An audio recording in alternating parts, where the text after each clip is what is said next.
Hello, in this video I will show you how to set up parental control on Motorola Moto G34. So you have to start with opening your settings application and then scroll down and click on Google. Now click on parental controls and then click on get started. Now select child or teen and click next.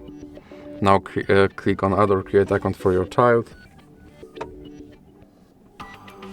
And now you have to enter your email address. And now you have to enter your child password. Now click on I agree. Now scroll down and click accept. And then click here on your account, and here you have to enter your parent email.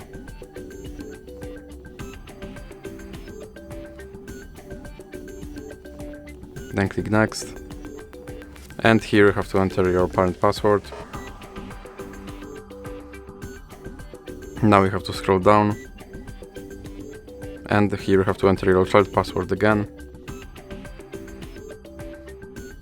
Now click next, and scroll down, and click next. Scroll down and click next. Now you can click on install family link, or you can click on skip and then click skip again. And now click on review controls, and now your parental control is set up. So that's it for this video. If you liked it, please remember to leave like and subscribe.